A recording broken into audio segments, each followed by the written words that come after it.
Okay, start करते हैं जी। हमारे पास टॉपिक है मोल एंड केमिकल इक्वेशन। ठीक है, तो केमिकल इक्वेशन हमने ये केमिकल इक्वेशन ली iron plus sulphur iron sulphide. इसको कितने मेथड में हम रिप्रेजेंट करते हैं उसकी बात करते हैं। कि आपके पास यहाँ पे इंडिकेट कर रहा है कि 1 मोल अगर आयरन हो 1 मोल सल्फर के साथ कंबाइन होगा 1 मोल आयरन सल्फाइड बनाएगा। ठीक है, तो इसकी आपके मोल्स की बेस पे आप इसको बैलेंस केमिकल इक्वेशन तो नहीं कह सकते, नंबर ऑफ एटम वगैरह या मैस ऑफ रिएक्टेंट और प्रोडक्ट की बेस पे। अगर ग्राम मैस में लिखें तो 56 gram of iron combine with 32 gram of sulphur and form 88 gram of iron sulphide. ठीक है, तो मैस ऑफ रिएक्टेंट और प्रोडक्ट दोनों साइडों पे बराबर है, तो इट्स मीन ये आपके पास क्या है, बैलेंस केमिकल इक्वेशन है। नंबर ऑफ एटम्स की बेस पे भी आप कर सकते हो कि 1 मोल है तो उसमें इतने एटम एवोगैड्रो नंबर के बराबर एटम होंगे 6.023 मल्टीप्लाई बाय 10 की पावर 23। ठीक है, इसी तरह इतने आयरन के एटम इतने सल्फर के एटम से मिलेंगे और इतने आपके पास क्या बनाएंगे, इतने आपके पास कंपाउंड आयरन सल्फाइड बन जाएंगे, इतने नंबर ऑफ पार्टिकल्स होंगे। ठीक है, अब हमने बात करनी है कि चूंकि आज हमने स्टाइकोमेट्रिक कैलकुलेशंस की मेन बात करनी है कि कौन कौन सी हम कैलकुलेशन करनी है, तो उसमें हमने यहाँ पे बात करनी है कि उसमें कौन कौन से स्टेप हमने फॉलो करने हैं जी। ठीक है, इनको माइंड में रखने। पहली बात है कि अगर आपको कोई प्रॉब्लम दिया गया है तो उसको आप क्या लिखें, right correct and balance chemical equation. Balance नहीं है तो उसको बैलेंस कर लें। ठीक है, करेक्ट एक सही इक्वेशन होनी चाहिए और बैलेंस होनी चाहिए, ये पहला उसका क्या है, डिमांड है जी। दूसरी बात है अगर आपको मैस गिवन है तो आप उसको कन्वर्ट करें किस में, मोल्स में कन्वर्ट करना, ये दूसरा स्टेप होता है आपने कैलकुलेशन में इसका क्या। तीसरा है कहते हैं calculate the moles of required substance using the coefficient in balance chemical equation. यहाँ पे मैंने कोफिशिएंट वाला मामला लगाया। ठीक है, कि इधर 2 है तो ये 2 इधर डिवाइड हो जाएगा, इधर 10 है तो ये 10 इधर मल्टीप्लाई। ठीक है, तो इस तरह कोफिशिएंट लेके हम एक के मोल्स गिवन है तो हम दूसरे के कैलकुलेट कर सकते हैं। उसके बाद है convert the moles of required substance into mass. अगर आपके पास जो मोल्स आ जाते हैं और मैस डिमांड कर रहा है वो उसमें, जैसे यहाँ पे इस प्रॉब्लम में तो मोल्स उसने डिमांड किए थे ना, अगर वो मैस डिमांड कर रहा है कि उसके कितना मैस बनेगा ऑक्सीजन का, तो इसको इस मोल्स को हम क्या कर सकते हैं, मैस में कन्वर्ट कर सकते हैं। ठीक है, ओके, हम अपनी कैलकुलेशन पे चलते हैं कि कैलकुलेशन इन स्टाइकोमेट्री कौन कौन सी कैलकुलेशन है। तो पहली हमारे पास कैलकुलेशन है मोल मोल कन्वर्जन। मोल कन्वर्जन क्या है कि किसी एक सब्सटेंस के मोल्स आपको गिवन होंगे, उनकी मदद से आप दूसरे सब्सटेंस के मोल्स को क्या करोगे, फाइंड आउट करोगे। ठीक है, कि in this moles of one substance is given and we have to find the moles of other substance. याद रखें मैंने सब्सटेंस लिखा है, रिएक्टेंट्स या प्रोडक्ट्स नहीं लिखे। तो ऐसे भी हो सकता है कि रिएक्टेंट्स के मोल्स गिवन हो और आपने प्रोडक्ट्स के मोल फाइंड आउट करने हो, या प्रोडक्ट्स के मोल गिवन हो तो आपने उससे रिएक्टेंट्स के मोल फाइंड आउट करने हो। तो ये हम इसमें कन्वर्जन पढ़ेंगे। एग्जाम्पल हम पेरी करते हैं, यहाँ मैंने इक्वेशन से भी उसको लिखा कि रिएक्टेंट्स से क्या बनाते हैं, प्रोडक्ट। अगर इसके मोल्स गिवन है और इसके फाइंड करने हैं, ये वाला तरीकाकार भी हो सकता है, या प्रोडक्ट्स के मोल्स गिवन है तो उससे हम रिएक्टेंट्स के मोल भी फाइंड आउट कर सकते हैं जी। ठीक है, पहली एग्जांपल है हमारे पास, कहते हैं कि हमारे पास क्या है, पोटेशियम क्लोराइड है, ये डिकम्पोज होकर क्या बनाते हैं, ऑक्सीजन बनाते हैं जी। अब उसने जो स्टेटमेंट दी उसने ये कहा कि 10 मोल अगर पोटेशियम क्लोराइड हो तो how many moles of oxygen are form, तो कितने मोल्स ऑक्सीजन बनेंगे। तो बड़ा आसान है जी, हमने पहले क्या करना है, करेक्ट बैलेंस केमिकल इक्वेशन लिखनी है कि यहाँ पे हमने इसको बैलेंस कर लिया, यहाँ पे 2 लगाया, यहाँ पे भी और यहाँ पे 3 लगाया, ये आपके पास अब नंबर ऑफ एटम्स काउंट करें तो ये आपके पास बैलेंस होगी। ठीक है, अब हमने एक मेथड क्रॉस मल्टीप्लिकेशन वाला यूज़ करना है कि एक साइड पे हमने पोटेशियम क्लोराइड लिखा, दूसरी साइड पे ऑक्सीजन लिखा, कि जब पोटेशियम क्लोराइड 2 मोल्स थे तो ऑक्सीजन कितने मोल्स थे, 3 मोल्स। ठीक है, अब पोटेशियम क्लोराइड 10 मोल्स है तो ऑक्सीजन कितने होंगे हमें नहीं पता, तो हम उसको क्या लिखेंगे, x से लिख लेंगे। ठीक है, अच्छा अब इसको आपने क्या करना है, इक्वेशन करने, ये आपस में क्रॉस मल्टीप्लाई होंगे, 2x = 3 मल्टीप्लाई बाय 10 और x बराबर हो जाएगा 3 मल्टीप्लाई बाय 10 डिवाइडेड बाय 2। इसको आप क्या करो, क्रॉस करो तो हमारे पास क्या आते हैं, 15 आते हैं जी। ठीक है, तो कंक्लूजन क्या निकला कि from 10 mole of potassium chloride 15 moles of oxygen is form, 15 मोल हमारे पास क्या बनेगी, ऑक्सीजन बनेगी। दूसरा इसका मेथड ये होता है बच्चों कि हमारे पास क्या इस तरह जो कोफिशिएंट वाला मेथड है कि हमारे पास मोल रेशो वाला जो मेथड है कि 2 मोल पोटेशियम क्लोराइड थे उससे 3 मोल ऑक्सीजन बन रहे थे। ठीक है, अगर 1 मोल पोटेशियम क्लोराइड होते तो कितने मोल ऑक्सीजन बनते, सिंपलेस्ट रेशो हमने लेनी है पहले ना, तो 3 डिवाइडेड बाय 2 आ जाएगा। अब यहाँ पे 10 मोल पोटेशियम क्लोराइड हो तो ऑक्सीजन कितने बनेगा, तो 3 मल्टीप्लाई बाय 2 को 10 से क्या करेंगे, मल्टीप्लाई कर लेंगे। तो आप इसको क्रॉस करके देखें तो हमारे पास फिर भी हमारे पास आंसर क्या आते हैं, 15 आते हैं जी। आगे चलते हैं,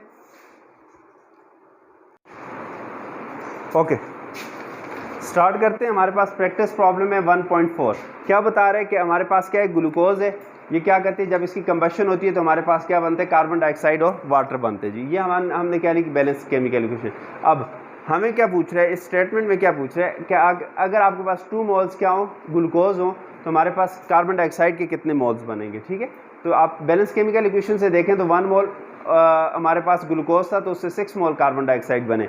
अब 2 मोल अगर ग्लूकोज है तो उससे कितने बनेंगे वो हमने कैलकुलेट करने। तो इस तरह आपने क्रॉस मल्टीप्लिकेशन वाले मेथड में रेशो में लिख लेना है कि 1 मोल आपके पास ग्लूकोज था तो 6 मोल कार्बन डाइऑक्साइड बने। अब 2 मोल ग्लूकोज है तो कितने कार्बन डाइऑक्साइड बनेंगे, एक्स हमने लिख लिया, ठीक है, नहीं पता, ठीक है। तो हम क्या करेंगे, हम इसको क्रॉस मल्टीप्लाई किया ये कैलकुलेशंस की, तो हमें पता चला कि अगर आपके पास 2 मोल ग्लूकोज हो तो 12 मोल कार्बन डाइऑक्साइड बनते हैं। कंक्लूजन आपने लिखना है कि from 2 moles of glucose 12 mole of carbon dioxide is produce on complete combustion. Complete combustion of glucose से अगर 2 मोल ग्लूकोज है तो हमारे पास 12 मोल कार्बन डाइऑक्साइड के बनेंगे जी।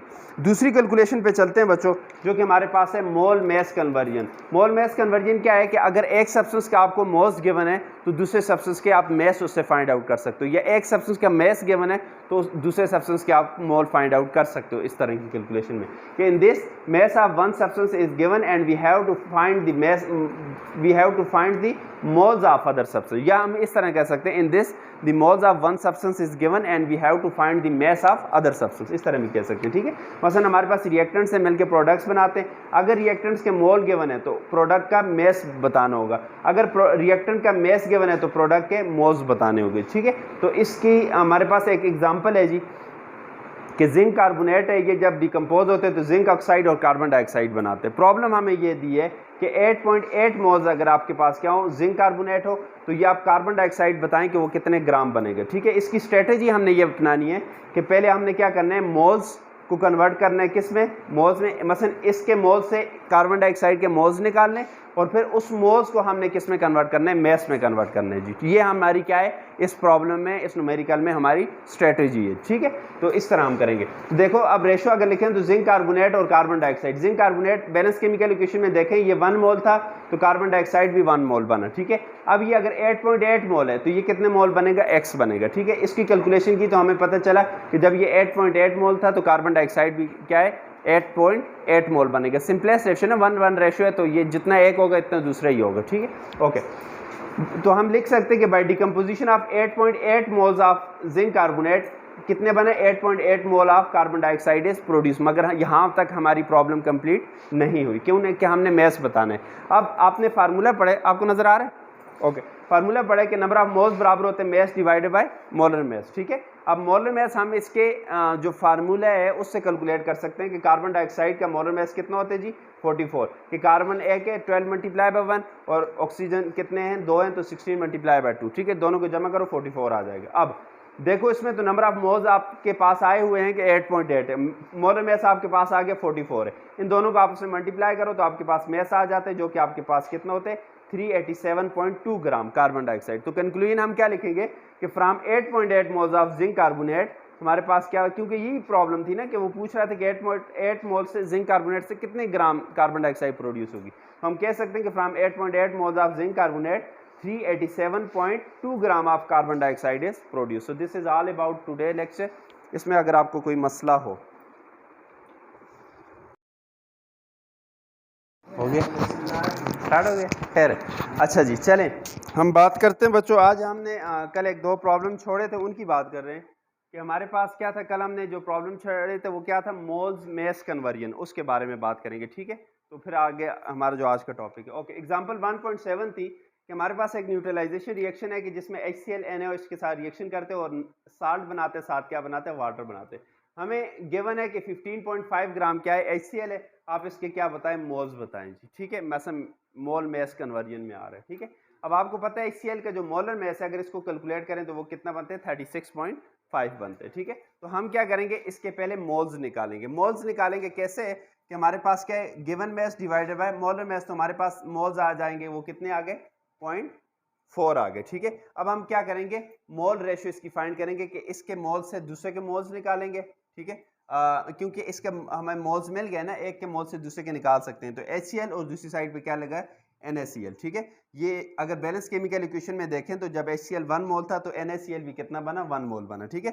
अब ये 0.4 है तो वो कितना बनेगा उसको हम x कर देते हैं, ठीक है। क्रॉस मल्टीप्लाई करेंगे इसको, तो जब क्रॉस मल्टीप्लाई किया बच्चों तो हमें पता चला कि NaCl भी आपके पास कितना बनेगा 0.4 मोल। तो क्या कंक्लूजन लिखेंगे कि in neutralisation reaction from 15.5 gram of HCl हमारे पास क्या बना 0.4 मोल ऑफ NaCl प्रोड्यूस कि 15.5 ग्राम अगर HCl है तो उससे आपके पास कितने मोल NaCl बनेगा 0.4 मोल NaCl बनेगा जी, ठीक है। उसके बाद प्रैक्टिस प्रॉब्लम है 1.5, इसमें क्या कह रहे हैं, कहते हैं हमारे पास क्या है, कैल्शियम कार्बोनेट है, जब ये डीकम्पोज होता है तो कैल्शियम ऑक्साइड और कार्बन डाइऑक्साइड बनाता है, ठीक है। अब अगर कैल्शियम कार्बोनेट 6.5 मोल हो तो हमारे पास कार्बन डाइऑक्साइड कितने ग्राम बनेगी, ये भी मोल मैस कन्वर्जन है, एक के मोल्स गिवन है, दूसरे का मैस पूछ रहा है, ठीक है। तो आप क्या करोगे, स्ट्रेटेजी हमारे पास ये होगी बच्चों कि एक के मोल से दूसरे के हम मोल्स फाइंड करेंगे, फिर इस मोल्स को हम क्या करेंगे, मैस में कन्वर्ट कर देंगे, ठीक है। तो हमारे पास ये आप क्रॉस चेक कर लो कि कैल्शियम कार्बोनेट, दूसरी साइड पे रेशो कार्बन डाइऑक्साइड। अब बैलेंस केमिकल इक्वेशन में देखो, जब कैल्शियम कार्बोनेट 1 मोल था तो कार्बन डाइऑक्साइड भी आपके पास कितना बने, 1 मोल बने, ठीक है। अब ये 6.5 मोल है तो ये कितना बनेगा, इसको हम x कह देंगे। क्रॉस मल्टीप्लाई से हमने देखा कि हमारे पास अगर ये 6.5 मोल है तो कार्बन डाइऑक्साइड भी क्या है, 6.5 मोल बनेगा। जब सिंपलेस्ट रेशो 1 रेशो हमारे पास जितना एक बनता है इतना ही दूसरा ही बनता है, ठीक है, ओके। अब हमारे पास ये मोल्स आ गए, इससे हमने क्या करना है, मैस निकालना है, ठीक है। कार्बन डाइऑक्साइड का हमें मोलर मैस चाहिए होगा जो कि कितना होता है, 44 होता है, ठीक है। अब number of moles is equal to mass divided by molar mass. Number of moles आपको पता है कितने, 6.5 और मोलर मैस कितने, 44, तो ये इस तरह आ जाएगा। अब इसको क्या करोगे, ये 44 डिवाइड हो रहा है, ऊपर जाके मल्टीप्लाई होगा तो आपके पास मैस आ जाएगा जो कि आपके पास कितना बना है, 286 ग्राम। तो कंक्लूजन क्या निकला कि from 6.5 moles of calcium carbonate 286 gram of carbon dioxide is produce, ये हमारे पास निकला। थर्ड टाइप की जो हमारी कैलकुलेशन है बच्चों, उसको हम बोलते हैं मैस मैस कन्वर्जन, कि एक का मैस गिवन हो, दूसरे का मैस आपने क्या करना है, फाइंड आउट करना है, ठीक है। कि in this mass of one substance is given, इस तरह कर लो, is given and we have to find the mass of the other substance, कि एक सब्सटेंस का मैस गिवन होगा, उसकी मदद से हम दूसरे सब्सटेंस का क्या करेंगे, मैस निकालेंगे। स्ट्रेटेजी हमारी क्या होगी कि जो हमें मैस गिवन होगा जिस सब्सटेंस का, उसको हम क्या करेंगे, मोल्स में कन्वर्ट करेंगे, फिर उसके मोल्स के कोएफिशिएंट को यूज करते हुए दूसरे सब्सटेंस के हम मोल्स फाइंड आउट करेंगे, फिर उस मोल्स को फाइनली मैस में क्या करेंगे, कन्वर्ट करेंगे। ये हमारी स्ट्रेटेजी होगी। एग्जांपल है देखो 1.8 कि एल्यूमिनियम है, ऑक्सीजन के साथ मिलकर क्या बनाते हैं, एल्यूमिनियम ऑक्साइड बनाते हैं जी। अगर वो कहते हैं एल्यूमिनियम आपके पास 14.5 ग्राम है तो हमारे पास एल्यूमिनियम ऑक्साइड कितने ग्राम होगा, तो स्ट्रेटेजी क्या है, पहले मोल्स में कन्वर्ट करो। तो एल्यूमिनियम का जो एटॉमिक मैस है वो 27 होते हैं, इसके number of moles find out करें तो हमारे पास कितने आ जाते हैं, 0.53, ओके। एक साइड पे एल्यूमिनियम रखें, दूसरी साइड पे aluminium oxide. Balance chemical equation में देखें, जब एल्यूमिनियम 4 मोल था तो हमारे पास एल्यूमिनियम ऑक्साइड कितना बना, 2 मोल बना। अब ये 0.53 है तो एल्यूमिनियम ऑक्साइड कितना बनेगा, उसको हम x कह देंगे कि we don't know about it, ठीक है। क्रॉस मल्टीप्लाई करो बच्चों, तो 4x मल्टीप्लाई, ये आप मल्टीप्लाई कैलकुलेशन करो तो हमारे पास आ जाते हैं, नंबर ऑफ मोल्स आ जाते हैं 0.265। ये हमारे पास जब आपके पास 0.53 मोल हो एल्यूमिनियम तो हमारे पास एल्यूमिनियम ऑक्साइड कितना बनते हैं, 0.265 मोल्स बनते हैं, ठीक है। अब हमें तो मोल मिल गए बस, बट हमने क्या करना है, आंसर किस में करना है, ग्राम में करना है, ठीक है। इट्स ओके, खैर है। तो हमने क्या करना है, हमने मैस बताने बेसिकली, तो हम क्या करेंगे, मोल्स ऑफ एल्यूमिनियम, ओके, हमें यहाँ पे मोल्स मिल गए। अब इसका क्या करना है, हमने मोलर मैस फाइंड आउट करने, तो मोलर मैस इसका अगर हम फाइंड आउट करेंगे तो वो आपके पास कितना आता है, 102 आता है, ठीक है। यहाँ पे आपने मोलर मैस रखा, यहाँ पे मोल्स रखे, ये ऊपर जाके क्या होगा, मल्टीप्लाई होगा, तो इसकी कैलकुलेशन की आपके पास मैस कितना बनता है, 27.03 ग्राम, ठीक है। तो कंक्लूजन क्या निकला कि from 14.5 gram of aluminium 27.03 gram of aluminium oxide is produce. तो ये हमारी आज की क्या थी कैलकुलेशंस, इससे आगे बात करते हैं। ओके, हमारे पास प्रैक्टिस प्रॉब्लम है, बस दो मिनट। प्रैक्टिस प्रॉब्लम है बच्चों कि हमारे पास क्या है, ग्लूकोज है और ये क्या होती है, इसकी कंबशन होती है, क्या बनते हैं, कार्बन डाइऑक्साइड और वाटर बनते हैं। ग्लूकोज का हमें मैस दिया गया है कि 856 ग्राम है और कार्बन डाइऑक्साइड का मैस पूछा है, मैस कन्वर्जन का ये प्रॉब्लम है, ठीक है। तो हमें पता है ग्लूकोज का मैस दिया 856 ग्राम, तो पहले क्या करना है, मैस को हमने किस में कन्वर्ट करना है, शाबाश, मोल में। फिर स्ट्रेटेजी क्या है, मोल से मोल निकालने और फिर ये जो मोल निकले कार्बन डाइऑक्साइड के उसको हमने फाइनली क्या करना है, मैस में कन्वर्ट करना है, ठीक है। ये हमारी स्ट्रेटेजी है। तो अब आप देखो ग्लूकोज इसका मोलर मैस कितना आता है, 180 आता है। ये कैलकुलेशन की हुई है कि कार्बन के 12 एटम है तो 6 एटम है तो 12 इसका मैस होता है। इस सिमिलरली हाइड्रोजन एक उसका मैस होते 12 एटम है, ऑक्सीजन 16 उसका मैस होते हैं, तो 6 एटम है, तो सम करो तो हमारे 180 आते हैं। अब इससे नंबर ऑफ मोल्स हम निकाल सकते हैं कि गिवन मैस कितने 856 और मोलर मैस कितने 180, तो नंबर ऑफ मोल्स कितने आएंगे 4.75 मोल। ओके, अब हम क्या करें, एक के मोल्स आ गए, इससे हम दूसरे को मोल्स निकाल सकते हैं कि एक साइड पे आप ग्लूकोज देखें, दूसरी साइड पे कार्बन डाइऑक्साइड। अब बैलेंस केमिकल इक्वेशन में देखें, जब ग्लूकोज 1 मोल था, कार्बन डाइऑक्साइड कितने मोल बन रहे थे 6 मोल, ठीक है 6 मोल। अब आपके पास वो आपने जो कैलकुलेट की, जो आपको मैस गिवन था कि 4.75 मोल है क्या चीज़ ग्लूकोज, तो कार्बन डाइऑक्साइड कितने बनेगा उसको हम एक्स लिखेंगे कि डोंट नो, क्रॉस मल्टीप्लाई करो बच्चों, तो हमारे पास आ जाता है कि हमारे पास जो कार्बन डाइऑक्साइड है वो 28.5 मोल्स बनेंगे, ठीक है, जब आपके पास ये 4.75 मोल है। तो अब आप क्या करोगे, इसका हमें तो ये चाहिए नहीं, मोल्स तो नहीं चाहिए, हमें क्या चाहिए, इसका मैस चाहिए। तो number of mole is equal to mass divided by molar mass, ठीक है। मोलर मैस इसका कितना होता है 44 होता है, 44 इधर डिवाइड हो रहे हैं, ऊपर जाके क्या होगा मल्टीप्लाई होगा, तो हमारे पास कितना बन जाएगा 1254 ग्राम, 1254 ग्राम हमारे पास क्या बनेगा मैस ऑफ कार्बन डाइऑक्साइड। तो कंक्लूजन क्या आया कि from 856 gram of glucose 1254 gram of 1254 gram of carbon dioxide is produce. ये हमारी यहाँ पे आके मैस कन्वर्जन जो है वो ख़त्म हो जाती है। इंशाल्लाह कल हम कैलकुलेशन इन्वॉल्विंग गैसेस पढ़ेंगे, ठीक है।